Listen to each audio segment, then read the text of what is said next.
Ben Lala. Hey, salut tout le monde, bienvenue à cet épisode spécial de Ben Lala.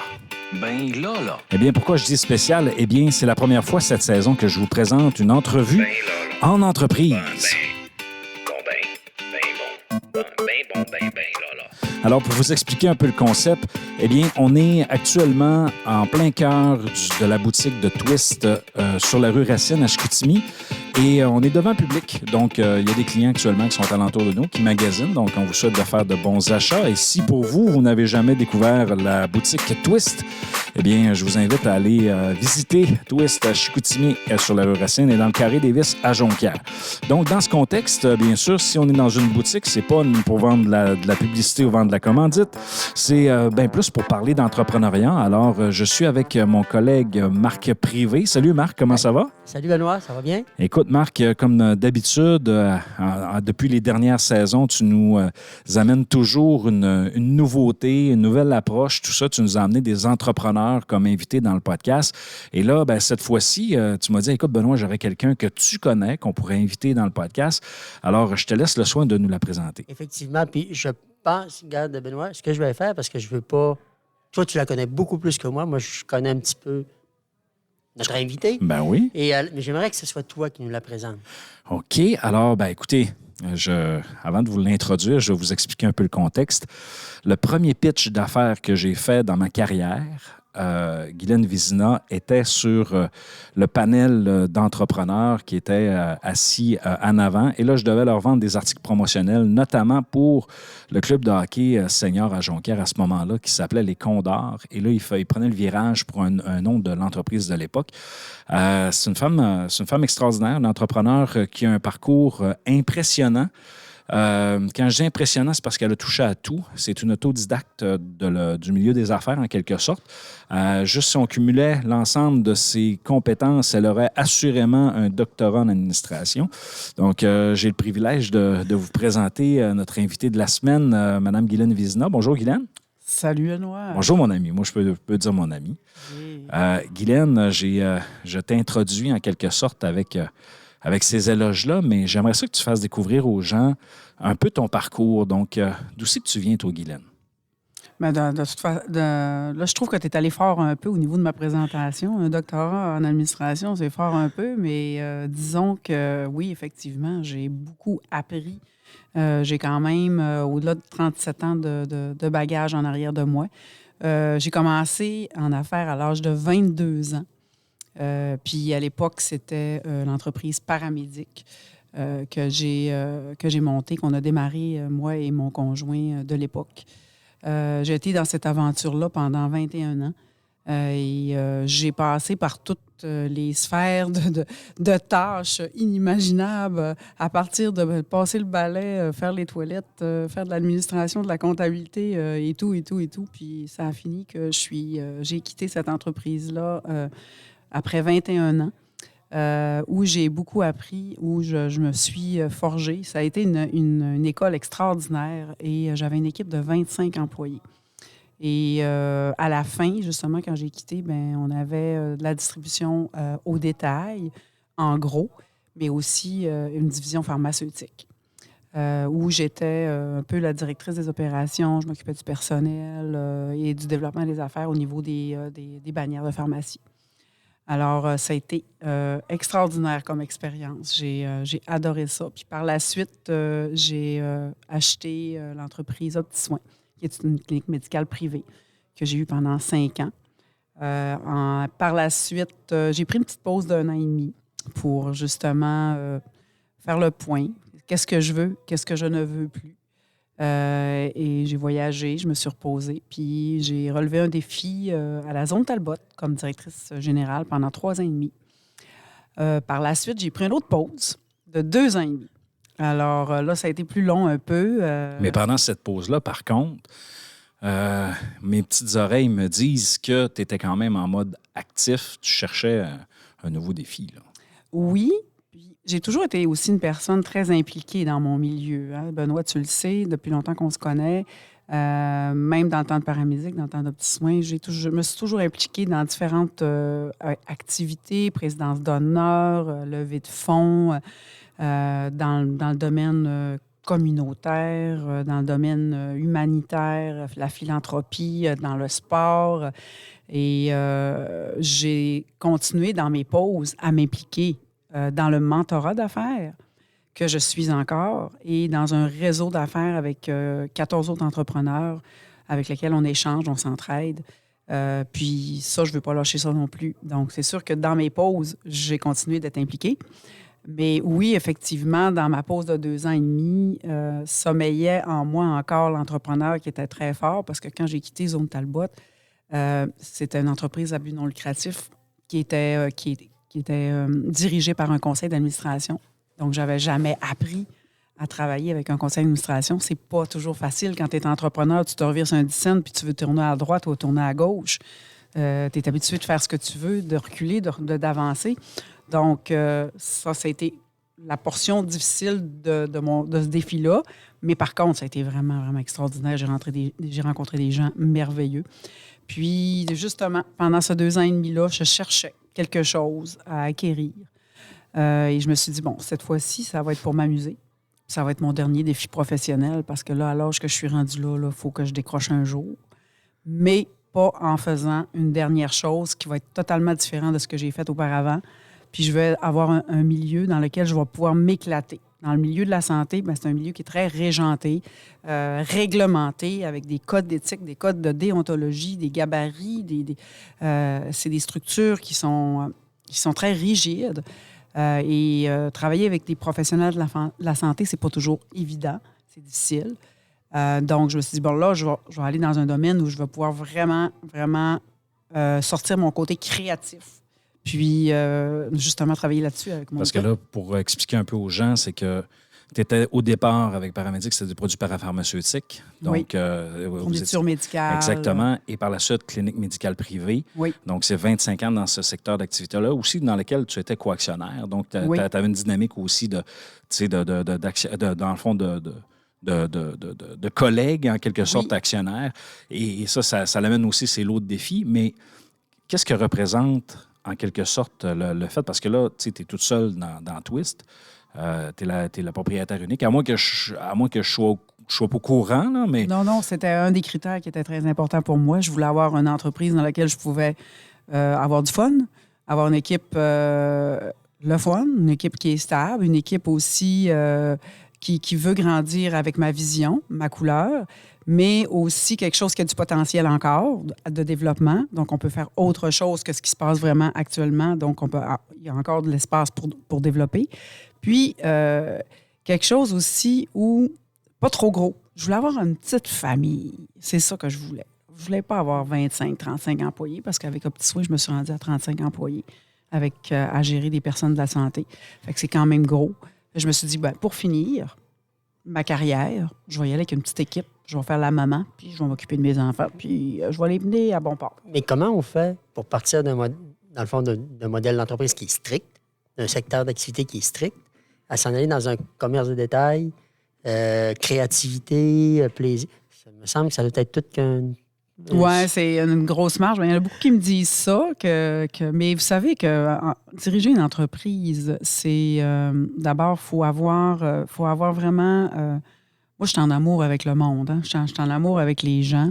Moi, ce qui est important, c'est qu'il faut que je rencontre du monde. Il faut que je les satisfasse. Ça, c'est important pour moi. Donc, dans le détail, quand je fais du plancher puis que je rencontre plein de gens puis ils sortent avec un sac, ils sont satisfaits, ils sont contents du service qu'ils ont obtenu. Ça m'enrichit, c'est ma paye. OK. Puis, les problèmes d'une entreprise, que ce soit dans le milieu du détail, que ce soit dans le milieu de la santé, c'est tous pareil. On a des problèmes de ressources humaines, on a des problèmes de commercialisation, de marketing, on a des problèmes de management, on a des problèmes d'approvisionnement. Ça, on va pouvoir tout en parler tout à l'heure. On a tous les mêmes problèmes. Donc, que je vende des cannes de bine ou que je vende des plasteurs ou que je vende du linge, c'est la même chose. C'est juste les structures qui sont différentes. C'est les structures qui sont différentes, le domaine d'activité qui est différent. Justement, en parlant de structure, moi, j'aimerais ça. Là, on a parlé de toi. J'aimerais ça maintenant que tu nous parles de ton nouveau bébé, dans le fond, Twist Design. D'où ça vient, ça? Comment t'es arrivé là? C'est quoi le secteur d'activité? Parle-moi un peu de toute l'histoire de Twist. Moi, j'étais inscrite à la Banque des repreneurs, au Centre de transfert d'entreprise du Québec.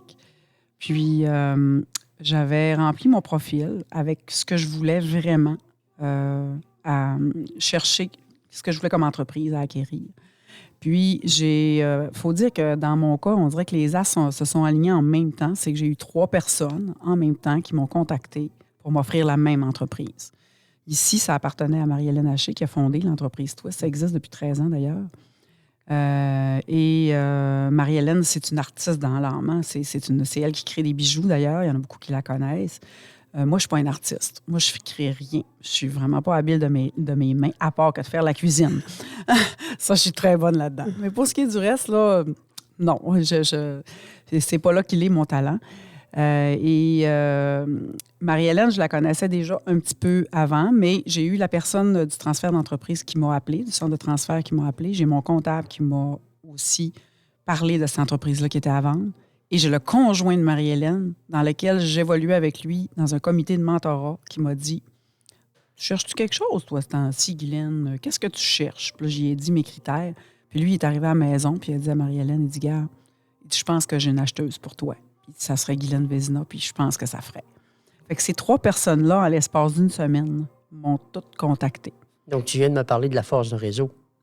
Oui, force de réseau. Comme entrepreneur, c'est quand même quelque chose qui est important. En tout cas, d'après ce que tu me dis. Bien, c'est sûr que c'est important parce que là, il ne faut pas que vous oubliez que ça fait longtemps que je le travaille, ce réseau-là. Depuis que j'ai l'âge de 22 ans, j'en ai 58. Alors, ça fait longtemps que je travaille le réseau, que je l'entretiens. Mais il faut dire une chose, qu'un réseau, ça s'entretient d'une façon respectueuse, en confiance. Il ne faut pas non plus que tu brûles ton réseau. Il faut... quand les gens ont besoin de toi, il faut que tu sois ouvert. Et quand toi, tu as besoin d'eux, bien, ils savent que tu es ouvert parce qu'à un moment donné, tu les as aidés. Donc, c'est du bidirectionnel. C'est pas juste d'un bord que ça marche. C'est des 2 bords. Puis ça, c'est gagnant. Il faut que les 2 soient gagnants. Puis c'est comme ça qu'un réseau s'entretient. C'est comme ça que les gens ont une bonne image de toi, qui sont toujours à vouloir t'aider quand tu as besoin. Puis même chose pour moi, parce que moi, j'aime ça donner aussi. Puis quand les gens m'appellent et me disent « Hey, j'aurais besoin de ton aide, j'aurais besoin de toi, qu'est-ce que tu en penses? Tu peux-tu nous aider? » Oui, pas de problème. C'est pas du sens unique. Non, et surtout pas. Surtout pas. C'est important. Tout à l'heure, tu disais à Benoît que avec Twist Design, maintenant, tu es la seule propriétaire. Oui. Si jamais tu avais à avoir un partenaire d'affaires, quelle chance serait ce partenaire-là? Bien, justement, je suis en train de travailler quelque chose actuellement. C'est que j'avais ici, il y avait une superviseure qui était ici lorsque j'ai acheté, qui devait devenir ma relève. Puis bon, pour des raisons vraiment multiples, ça n'a pas fonctionné. Et cette personne-là a quitté tout dernièrement, au mois de janvier, le début janvier. Et lorsque c'est arrivé, tout ce brassage-là, ma fille est en train de faire un DEC en gestion de commerce. Puis, elle finit cette année. Alors, je lui ai dit, écoute, ça te tenterait-tu de venir relever plein de défis qu'on a dans notre secteur d'activité, puis de venir travailler avec moi? Puis, elle m'a dit oui. Ah, c'est intéressant. Puis, c'est un rêve que j'ai toujours eu de travailler avec mes enfants. C'est sûr que mon fils, lui, ça trouve pas ça fun chouï de travailler dans le linge puis les affaires de filles, là. Fait qu'il dit, je vais laisser aller ma sœur. Alors, c'est un peu ça. Est-ce que tu as peur que... C'est un rêve parent-enfant, oui. Mais tu n'as pas peur qu'à un moment donné, la vie personnelle, la vie familiale peut prendre le dessus à l'intérieur de l'entreprise? Tu veux dire la vie d'affaires? Ben non, la vie familiale, oui. les situations familiales. Tu arrives, tu es avec ta fille, tout ça. Est-ce que tu penses que ça peut jouer le fait que tu travailles avec elle au quotidien régulièrement? Penses-tu que ça peut être quelque chose de négatif ou quelque chose de positif dans votre relation? Non, moi, dans la vie, là, je vois tout positif. Moi, je suis une personne optimiste, enthousiaste puis positive de nature. Puis, je me dis tout le temps qu'il y a des solutions à tout. Puis, ma fille, elle n'a pas 20 ans, elle a quand même 28 ans. Elle a déjà travaillé, donc elle n'est pas verte, comme on dirait. Hein? Elle a quand même un certain bagage. Mais puis c'est une fille qui a grandi dans l'entrepreneuriat. Eux autres sont nés là-dedans, mes enfants. Et j'étais en affaires lorsque mes enfants sont nés. D'ailleurs, moi, j'ai des congés maternité, j'en ai jamais pris. Je sais pas c'est quoi. C'est quoi ça? Les congés de maternité? Oui, j'en ai jamais pris, moi. Je sais pas c'est quoi. ça? Je sais pas. Alors, j'ai toujours travaillé, puis même, j'amenais mes enfants au bureau, leur donner le biberon, puis là, je continuais à travailler. Le bébé dormait dans le baby-sitter, puis moi, j'étais en train de faire mon travail. Mais c'est ça que j'ai fait. Puis eux autres sont nés là-dedans, donc ils connaissent pas une mère qui fait autre chose que qui est passionnée d'entrepreneuriat. C'est la passion. C'est la Mais- passion. Il n'y a pas un danger de mélanger l'entrepreneuriat et la famille ou... Ben oui, mais je pense que il y a peut-être, oui, un danger. Mais moi, je le vois vraiment d'un bon œil. Puis je pense qu'il faut faire la part des choses. Puis il faut être capable, justement, de dire, bon, ben là, OK, on arrête de parler de twist. Puis là, on parle d'autres choses. Là, justement, j'ai un petit projet avec mes enfants. Là, je veux partir en voyage avec eux. Là, je les ai dit, quand vous allez avoir vos decks, la journée où vous allez avoir votre diplôme entre les mains, on commence à préparer un voyage, Donc, tous les trois. à tous les étudiants collégiaux qui nous écoutent, c'est important de finir vos decks. Il y a peut-être une surprise qui vous attend en bout de ligne. On ne sait jamais. On ne sait jamais. Viendrez voir Guylaine. Guylaine, je veux embarquer dans ton voyage. Je fais partie de ta famille. Là, ils sont en train d'élaborer les différentes destinations. D'après donc, moi, tu vas avoir des demandes d'enfants supplémentaires sur les réseaux sociaux. Il va s'en rajouter un peu. Mais non, il faut faire la part des choses, vraiment. Puis c'est pas toujours bon de parler juste d'affaires. Il faut aussi parler des choses personnelles. Puis c'est sûr que ça risque peut-être d'être un défi. Mais je vous dirais que ma fille a commencé à travailler à temps partiel en décembre. Puis là, actuellement, avec son deck qu'elle finit, elle fait 2 après-midi par semaine. Ça se passe très bien. Puis elle va faire son stage chez nous. Puis après ça, elle reste avec moi. Puis à venir jusqu'à date, ça coule très bien, c'est fluide, j'y pose des questions, j'y demande son opinion, la même chose pour elle, elle apprend, je suis là pour la guider. Puis moi, je veux qu'elle vole de ses propres ailes, puis qu'elle prenne de la polyvalence puis de l'autonomie le plus rapidement possible, parce que moi, je veux ralentir le rythme. Je vais toujours l'accompagner, mais je vais ralentir le rythme. Ben, tant mieux, parce qu'on sait que le transfert d'entreprise, Oui. particulièrement familial, Oui. c'est jamais quelque chose qui est évident à faire. Non, puis ça prend quelques années. Alors, Oui. c'est sûr que ma fille veut devenir propriétaire, mais j'ai pas une garantie que ça va fonctionner non plus. Ça peut pas fonctionner. Ben, si ça ne fonctionne pas, je vendrai à quelqu'un d'autre. Mais pourquoi je lui donnerais pas sa chance à elle?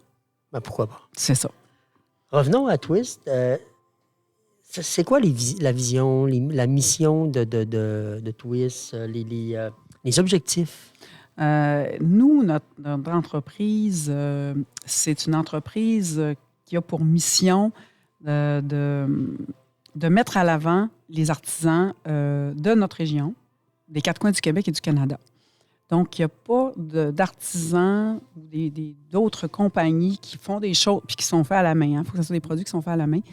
Donc, on n'accepte aucun produit qui vient d'autres pays, comme genre la Chine, le Bangladesh, l'Inde, Taïwan, peu importe. Mais quand c'est pas fait dans le Québec ou le Canada, puis c'est pas fait à la main, on n'en prend pas. C'est un critère extrêmement important. Puis on met toujours en vedette nos artisans. C'est très important de les respecter dans leur art.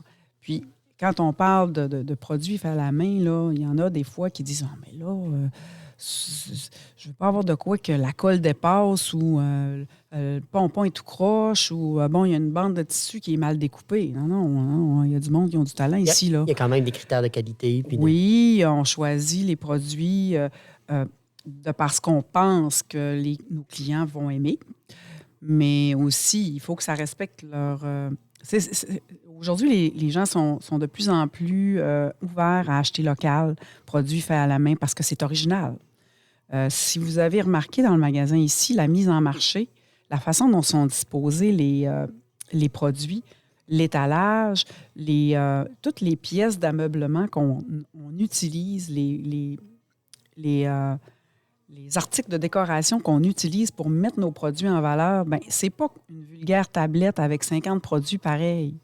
C'est pas ça. On se sent bien. On se sent bien. Quand on est arrivé, on s'est installé. On est sur une table de nature artistique.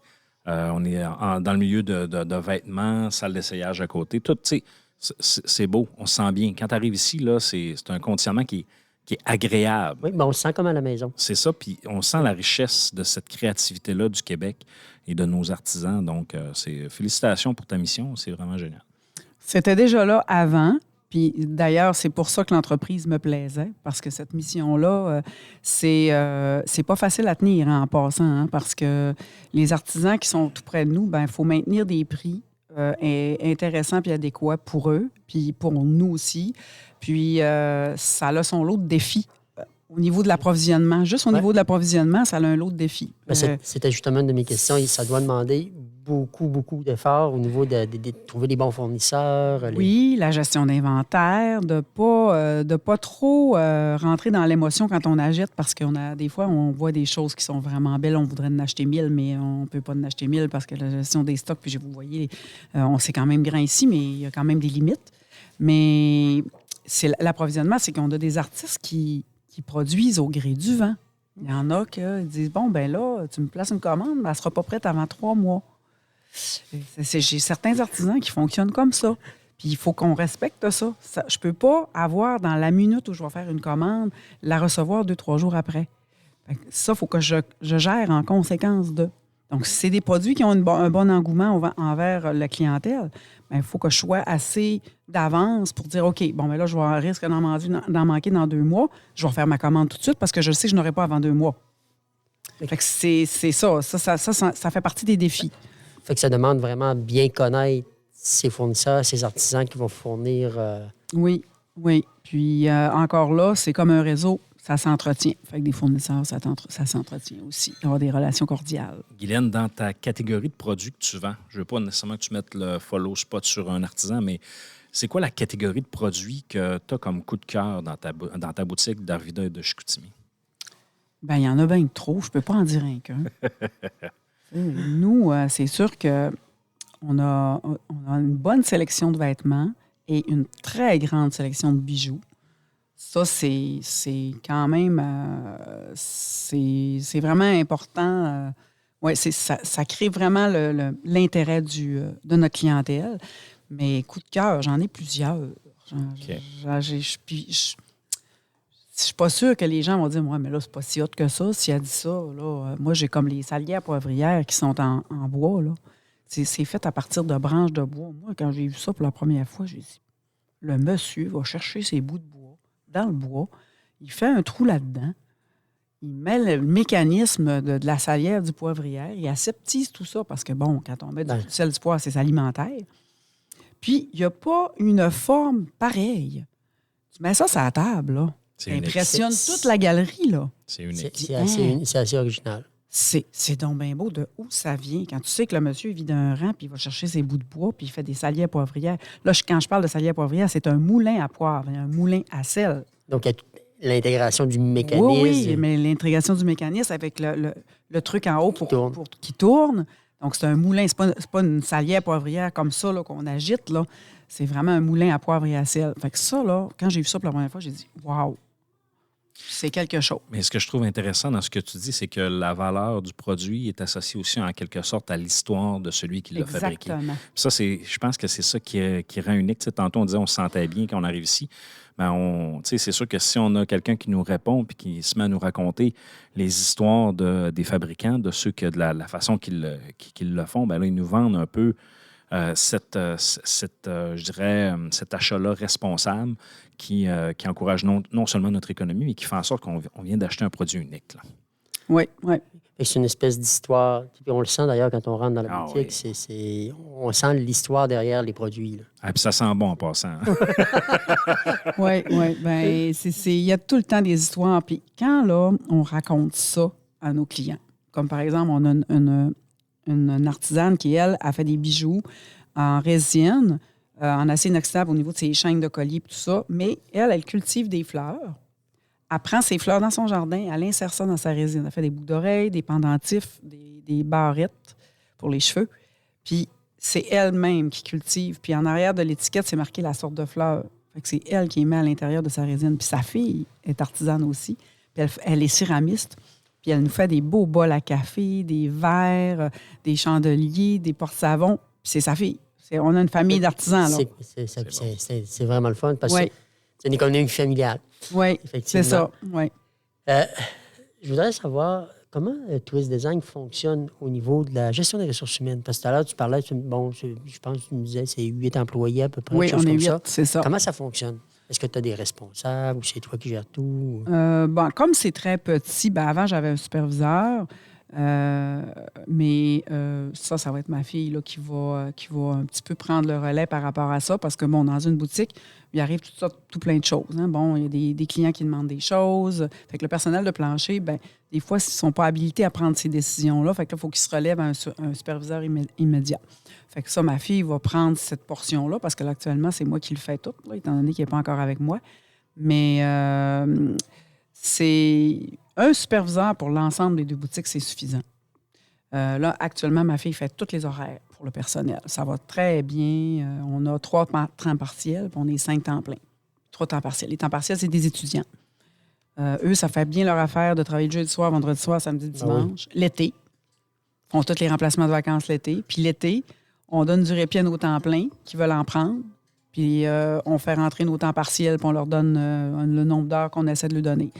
Le plus qu'on peut leur donner de leur demande à eux. Là. C'est ce qu'on fait. Parce que ce qu'on veut, quand on embauche les temps partiels, par exemple, c'est qu'on veut les prendre pas trop vieux pour justement qu'ils fassent toutes leurs études avec nous.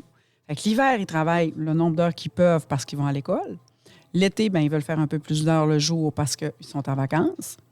Fait que là, j'en ai 2, par exemple, qui ont 15 ans, tous les 2. OK. 2 jeunes filles sont vraiment magnifiques, sont géniales, sont vraiment bonnes. Puis je leur ai dit, là, vous restez avec nous autres là, jusqu'à temps que vous ayez fini l'université. Donc, 15 ans sont à la fin du secondaire. Fait que, t'es- là, sont au secondaire 4. Tu vas les avoir pour 6 ans. C'est ça. Fait que c'est ça qu'on veut. C'est ça qu'on veut. Alors, puis il faut les accommoder. Tu sais, je leur donne quand même des beaux rabais employés. On a un beau programme de rabais employés. Ça, c'est important. Avant, il n'y en avait pas. Moi, j'ai mis ça en place. Il y en avait un, mais mon doux, si minime soit-il. Alors, je me dis, moi, les meilleurs ambassadeurs pour ton entreprise, c'est tes employés. Ben oui. S'ils portent tes vêtements, ils portent tes bijoux, ils achètent des articles de décoration, des articles de cuisine, ils amènent ça à la maison, ils achètent des cadeaux pour leurs proches. C'est les meilleurs ambassadeurs. Carrément. Alors, il faut aller là puis dire, on va faire un rabais employé. Puis on a un programme de rabais employé très intéressant. Oui, surtout qu'on a des jeunes quand même. Fait que ça ramène d'autres gens. Là. Est-ce que, parce qu'on fait un podcast avec toi aujourd'hui, qu'on est considérés comme des employés? Non.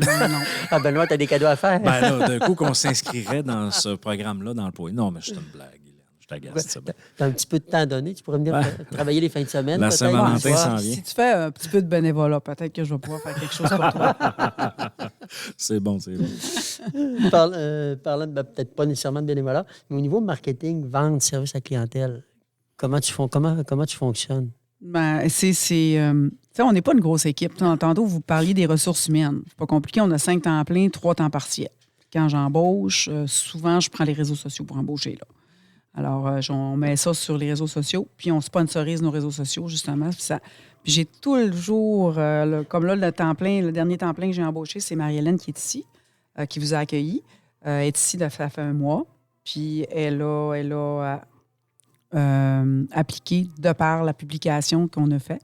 Puis, Donc, on sort des façons traditionnelles qu'on avait d'annoncer des offres d'emploi, tout ça. Les réseaux sociaux fonctionnent très bien pour aller chercher autant des temps partiels que des temps pleins.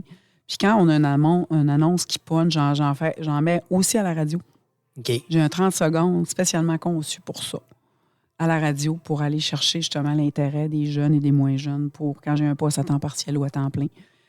Puis tout est dans la reconnaissance, hein, puis dans de concilier aussi le travail-famille pour les gens, pour les employés. Ça, c'est important, d'être à l'écoute de ça. Bon, j'aurais besoin d'un congé à tel moment. Puis c'est autant aussi pour les temps partiels, là. C'est la même chose. Il faut essayer d'être conciliant, d'être flexible. Parce que si c'est trop rigide, ils ne voudront pas rester. Puis non seulement ça, c'est dans l'attitude aussi en leur parlant. En étant toujours là, en répondant à leurs questions. Faites-vous-en pas si ça vous stresse, on va l'enlever de là, puis on va faire autre chose, puis on va trouver des solutions. Puis c'est C'est vraiment d'être toujours à leur écoute, puis d'essayer de répondre à leur... Disponibilité, oui. écoute, c'est important. Ben, là. c'est les meilleures caractéristiques pour un gestionnaire de ressources humaines, là, je vous dirais que c'est la transparence, l'humilité. Puis la confiance aussi que tu leur donnes, puis de la latitude.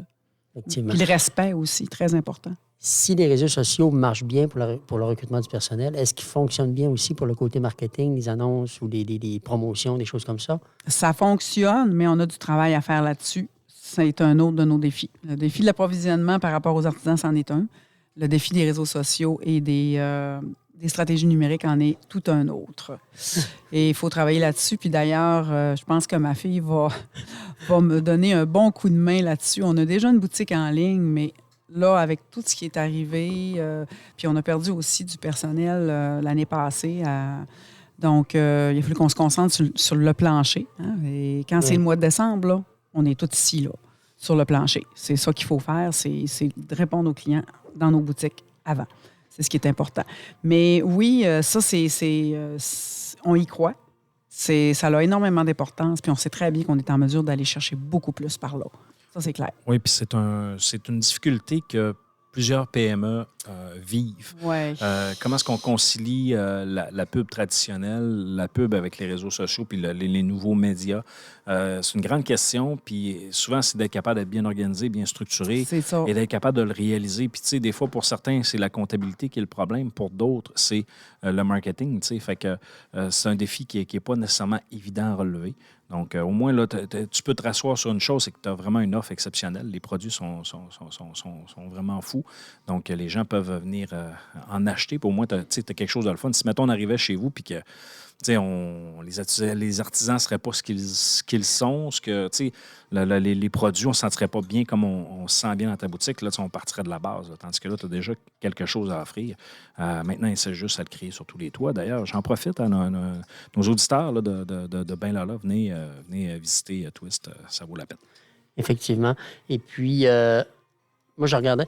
Tout à l'heure, tu nous parlais de tes ressources humaines, comment c'est important, comment la relation avec eux autres. Donc, c'est une des parties prenantes. Mais si on regarde, tu t'as parlé aussi un peu des fournisseurs, mais côté des autres parties prenantes, donc les clients, les clients potentiels, c'est quoi la relation avec ces gens-là? Bien, il faut que la relation soit la même qu'avec les employés. Ça veut dire qu'il faut qu'on respecte nos clients, même si... ils amènent quelque chose, puis qu'ils n'ont pas toujours une belle attitude. Mais je vous dirais qu'ici, là, on est relativement gâtés en termes de clientèle. C'est rare qu'on a des clients qui sont désagréables à un point tel qu'on leur dit d'aller ailleurs plutôt que de revenir. C'est rare. C'est vraiment rare. Puis, on réussit toujours à trouver une solution pour les satisfaire. Puis, bien expliquer, là, il y a une façon d'expliquer les choses. Là. J'ai vécu hier une cliente qui a acheté un produit qui était en solde. Les soldes, c'est des ventes finales. Mais elle ne l'a pas essayé, puis c'était pas la bonne grandeur. Donc, je lui ai dit de façon très courtoise et polie, si j'en aurais eu un, le même, ça n'aurait pas été la même couleur, je vous l'aurais échangé. Mais là, je n'ai pas ce qu'il vous faut, je n'ai pas la couleur, je n'ai pas la grandeur qu'il vous faut. Je ne peux pas rien faire. C'est vente finale, puis c'est indiqué sur votre facture. J'ai dit, si je reprenais toutes les choses que les gens ne voulaient pas essayer ou qui ne sont pas sûrs, puis que c'est marqué vente finale, ça sert à quoi de faire des rabais à ce moment-là? Alors, elle l'a très bien compris, puis elle est repartie, puis elle a dit, bon, je vais en faire cadeau à quelqu'un qui sait sa grandeur, puis j'aurais dû venir avant pour acheter le bon produit ou j'aurais dû l'essayer. C'est vraiment de la mise en application. Tout à l'heure, on parlait des valeurs, on parlait des objectifs. C'est vraiment de la mise en application des valeurs de l'entreprise. Bien, il faut aussi respecter nos politiques puis nos procédures. Si on le fait pas, les gens vont dire, bon, on va aller chez les Twist, là. Ils ont fait ça pour moi, ils vont le faire pour toi, puis là, ils vont le dire de même à tout le monde, puis là, ça va être ça va être complètement le chaos, là. On ne peut pas faire ça. Il faut aussi, avec la quantité de produits qu'on a, puis les artisans qu'on représente, il y a des artisans qui ne veulent pas nécessairement qu'on fasse des retours. Il y en a là, qui ont des exigences. Oui. C'est ça. C'est important de respecter leurs exigences. Combien il peut y en avoir d'artisans? On a tout près de, je vous dirais, 130 certains. Okay. On a vraiment beaucoup. Pour à peu près combien de produits? Vous voulez dire à peu près... De modèles, je ne sais pas moi. Par exemple, les vêtements, C'est gros parce que les vêtements, c'est qu'à chaque saison, donc automne, hiver, printemps, été, c'est qu'il y a une nouvelle collection.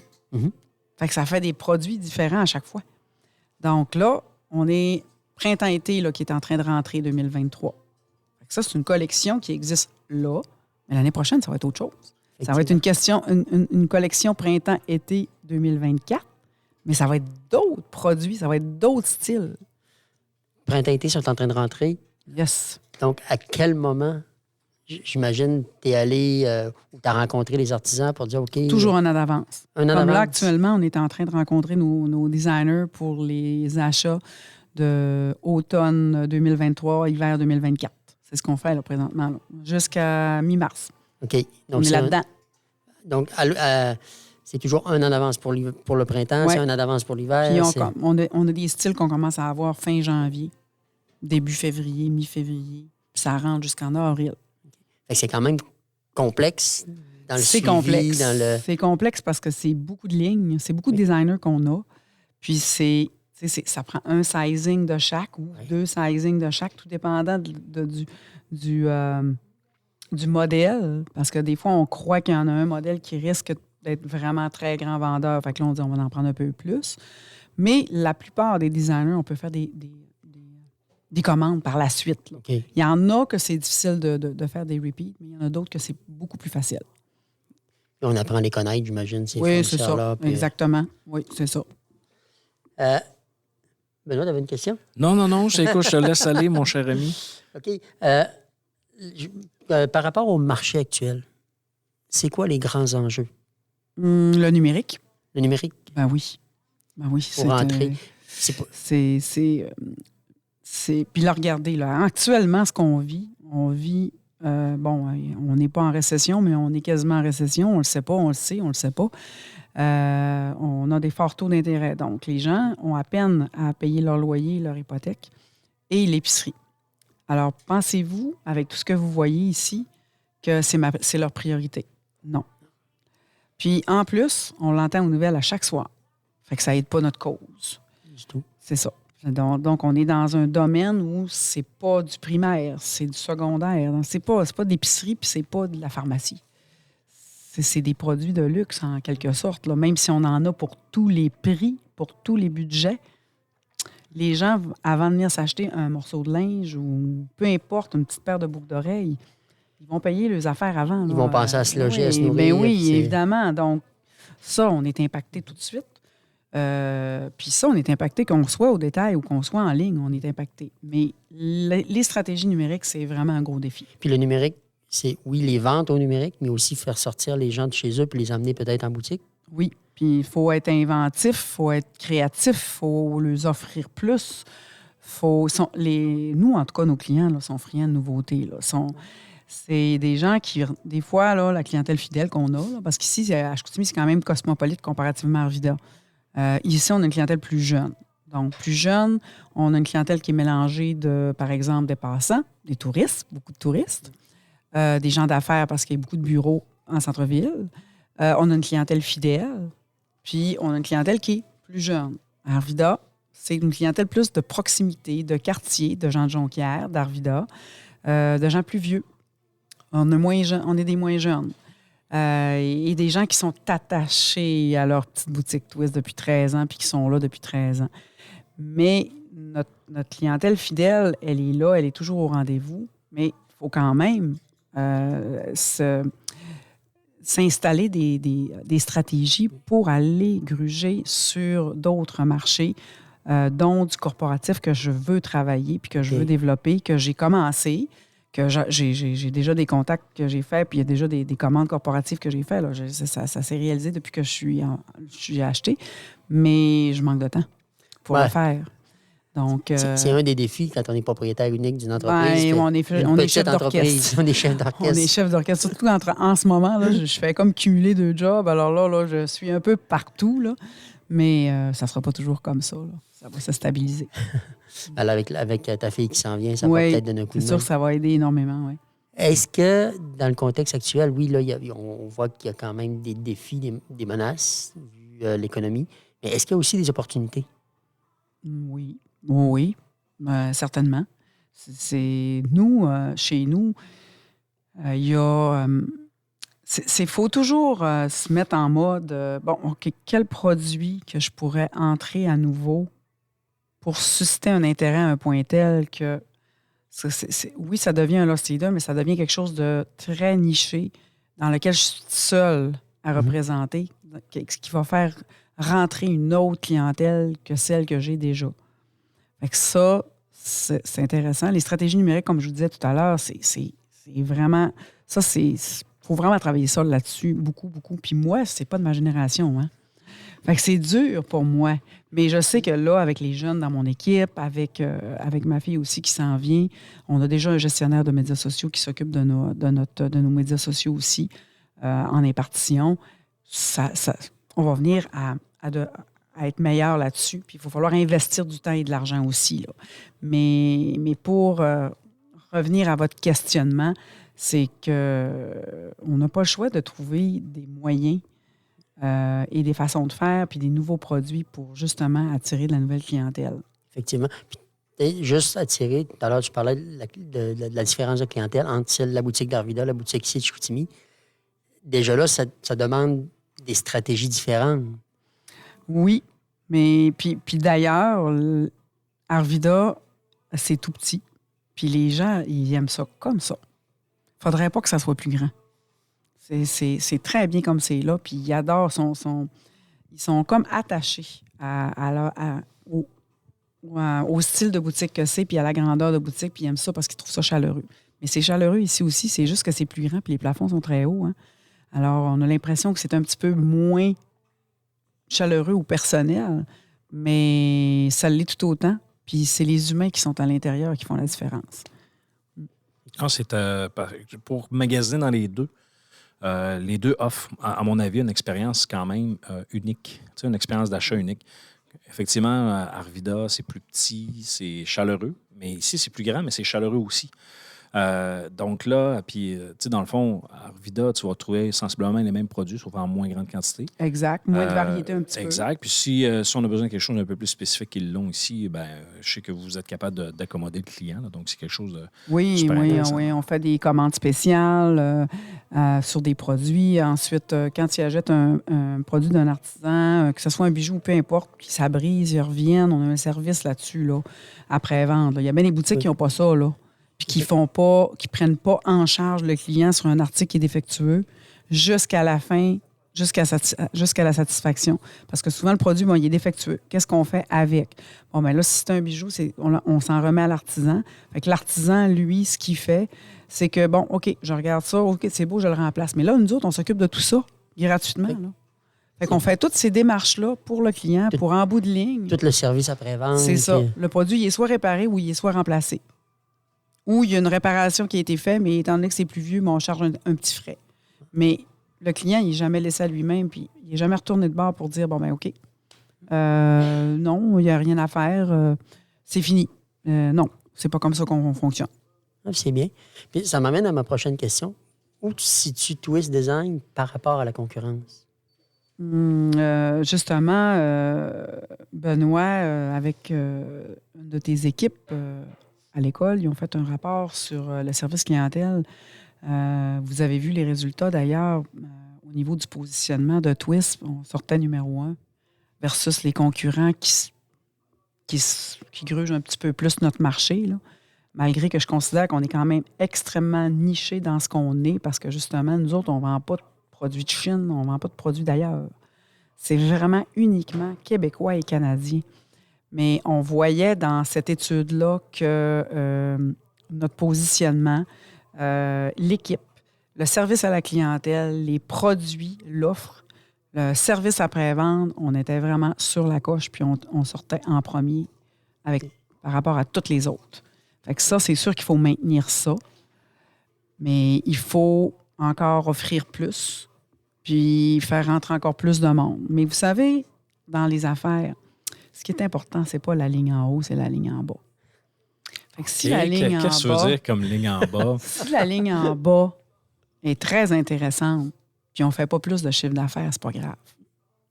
Si mes clients sont contents, je vends mon stock roule à mon goût, puis mes employés sont contents. Puis en bas, la ligne est plus intéressante que celle d'en haut. C'est sûr que le ratio profitabilité avec toutes tes valeurs, c'est un élément qui est important. Si c'est là, à quoi ça sert d'aller chercher plus de monde puis perdre de l'argent finalement? Parce que des fois, le chiffre d'affaires n'est pas annonciateur du succès. Exactement. C'est ça que je voulais dire. C'est ça. Oui, c'est pas nécessaire de dire « je vais toujours croître ». Je veux dire, moi, je suis très contente pour ceux qui font des millions, puis des millions et des millions et des millions, puis qui réussissent. Mais mon but, c'est pas ça. C'est de maintenir la notoriété que Twist a. Oui, si je suis capable d'augmenter mon chiffre d'affaires, je vais être très contente, mais je ne l'augmenterai pas au détriment de ma profitabilité. Puis je ne l'augmenterai pas non plus au détriment de mon personnel. Parce que si je n'ai pas mon équipe qui me suit dans mon projet, ben je n'aurai pas les clients satisfaits. Fait que mon équipe, c'est numéro 1, puis mes clients, c'est numéro 2. Donc, ça part des ressources humaines qui sont en place. Ben oui, parce que si je n'ai pas mon équipe, s'ils ne sont pas heureux, ben on ne fera pas d'argent. Effectivement. Puis c'est une roue qui tourne, là. Mais ça m'amène d'ailleurs à ma prochaine question. Ce serait quoi? On a parlé un petit peu des défis, des enjeux à l'interne, donc de garder ça. Ce serait quoi les forces de Twist Design en tant qu'entreprise actuellement? Les forces majeures là, de Twist Création Métier d'art, parce que c'est ça notre nom, c'est justement, ça le dit, création métier d'art. Donc, c'est des créations, c'est quelque chose qui a été conçu par des humains qui ont pensé que bon, OK, moi, j'étais ça avant, puis là, je suis devenu ça, puis là, je fais ça pour telle et telle raison. Donc, on a une histoire à raconter. Donc, chaque produit a une histoire. Puis, c'est vraiment là, le fait qu'on a des produits qui sont faits à la main, puis que c'est ici. Fait qu'autrement dit, on s'autosuffit. On n'a pas besoin de l'extérieur pour réussir.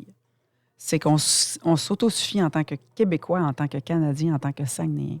Fait qu'on produit des choses qu'on revend à notre monde. OK. C'est ça notre force. C'est vraiment là, pas l'économie circulaire, mais... Il y a beaucoup de produits ici qui sont faits avec des matières recyclées, d'ailleurs. On a des produits qui sont faits de façon zéro déchet aussi. On en a. C'est pas toutes, mais on en a beaucoup. Il y a beaucoup de produits qui sont faits avec des tissus recyclés. Et puis ça, c'est beaucoup apprécié de notre clientèle. Puis plus ça va, plus c'est ce qu'ils veulent. Je dirais qu'ils sont prêts même à payer un petit peu plus cher pour avoir cet aspect-là qui devient de plus en plus cher à nos clients pour dire, bon, mais moi, j'ai acheté québécois, j'ai acheté canadien.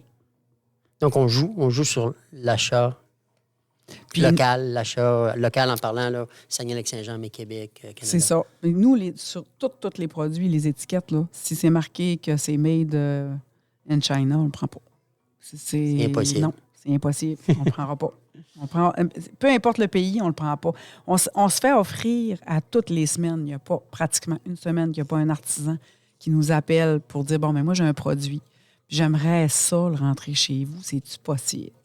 Mais il faut aussi, justement, quand on rentre un nouveau produit, il faut respecter les autres qui sont déjà en place. Parce que si j'ai un produit, si je me fais solliciter pour un produit puis qui ressemble au produit d'à côté, l'artisan d'à côté, là, il ne sera pas content, lui, que je gruge sa tarte parce que ça ressemble à l'autre. Je vais le refuser à ce moment-là. Pas parce que je ne veux pas. C'est par respect pour celui qui est déjà là et que ses produits se vendent bien. Et par respect des valeurs de l'entreprise. Oui. Oui, c'est ça. Tout à l'heure, d'entrer dans collaboration, entraide, coopération, respect, confiance. Mais ça, c'est toutes des valeurs importantes. Ce qui fait qu'un fournisseur qui rentre chez vous, il dit, moi, je peux avoir confiance. Je sais qu'elle ne me tassera pas parce qu'il y en a un autre qui va rentrer un produit similaire, moins cher. Non. Il faut falloir que ça soit différent. Ouais, ça soit différent. Ça va que ça soit différent. Si ça se ressemble trop, on ne le prendra pas. OK, super. Ma dernière question, comment tu entrevois soit la croissance, soit le futur de l'entreprise? Très positivement, parce que j'ai des jeunes dans mon équipe, puis ça prend de la jeunesse, puis ça prend du sang neuf. Et moi, je l'ai toujours dit, quand j'ai acheté ici, c'est mon dernier défi professionnel. Puis je pense que je suis rendue justement à l'âge de passer le flambeau. Oui, je sais que là, j'ai encore quelques années à faire avant de partir de façon définitive, mais je vais toujours, si ma fille continue puis ça va bien, bien, je vais toujours être là quand même pour la coacher, l'aider, faire du mentorat dans le fond. Parce qu'elle, elle va devenir éventuellement la propriétaire de l'entreprise. Mais dans combien d'années? Ça, je ne peux pas vous le dire encore. Hein? On n'a même pas encore commencé. Il faut commencer par commencer. Puis de toute façon, un transfert, ça ne se fait pas comme ça. Exactement. Il faut qu'elle soit à l'aise, il faut qu'elle soit bien, il faut qu'elle soit en selle. Donc ça, c'est important. Exactement. Je lui donne tout ce qu'il faut pour ça. Puis si jamais c'est pas elle, il y aura une autre personne à ce moment-là. J'imagine qu'elle aura droit peut-être pas au même coaching que votre ta sinon, fille, mais... on met une pancarte à vendre puis on vend. Mais le coaching, ça se négocie toujours, ça, dans la vente. Dans la transaction. Pour la passation du pouvoir. Mais je pense qu'avoir des jeunes, c'est important d'avoir du sang neuf puis de passer à autre chose. Là. Faut, même si j'ai acheté ça avec passion, que j'aime mon entreprise, tout ça, il faut se rendre à l'évidence. Puis il faut dire, bon, à un moment donné, là, faut qu'on switch. Puis il faut que je laisse la place aux jeunes pour faire grandir encore plus l'entreprise. Moi, je vais l'avoir amené à un point, bien, les jeunes vont l'amener à un autre point. C'est ça qu'il faut accepter. Donc, à la place de switcher, on va twister, comme qu'on dit. Voilà. C'est bon, Guylaine, comment tu as trouvé ton entretien? Je vous l'avais dit, on met 25 cents dans la machine, puis elle est décollée. Non, c'est correct, ça. Ben, en fait, c'est le fun parce que l'univers du podcast, du balado, nous amène à pouvoir créer ce genre de rendez-vous-là dans lequel on est dans ta boutique à Chicoutimi, sur la rue Racine. On est installé en plein milieu. Et on est capable d'avoir cet entretien-là, dans le fond, dans le confort de ton foyer d'affaires, en quelque sorte. Puis nous autres, ben, on est capable de s'amuser puis d'avoir du plaisir à essayer de faire ressentir ça aussi aux gens par ta passion comme entrepreneur et aussi avec ce projet professionnel qui est si important pour toi. Hey, c'est un beau timing en plus parce qu'on est le 8 février aujourd'hui. Oui, aux alentours. Et là, on est tout près du 14. Hein? Exact. Et on est au moment où on enregistre, on est le 8. Et effectivement, ça va être publié sur les réseaux la semaine prochaine, par contre, en début de la semaine, dans la cédule. Alors, on va être dans la période. Alors, si vous l'écoutez après la Saint-Valentin, vous savez que si vous avez manqué votre Saint-Valentin, vous pouvez venir chez Twist. Ils peuvent toujours venir se reprendre. Exactement. Et il y a plein de belles choses. Oui, c'est le paradis des cadeaux ici. Exactement. Guylaine, merci beaucoup. Ça fait plaisir. Merci de votre temps à vous aussi. C'est très gentil. Merci. Donc, merci beaucoup à Guylaine. Merci à vous tous d'avoir été à l'écoute encore une fois pour cet épisode spécial directement de chez Twist Design. Je vous invite à nous suivre notamment sur les réseaux sociaux, benlala.ca et toutes les plateformes. Merci pour nos nombreuses écoutes. Ça nous encourage à pousser la machine un petit peu plus loin. Il ne me reste qu'à vous dire ciao, ciao!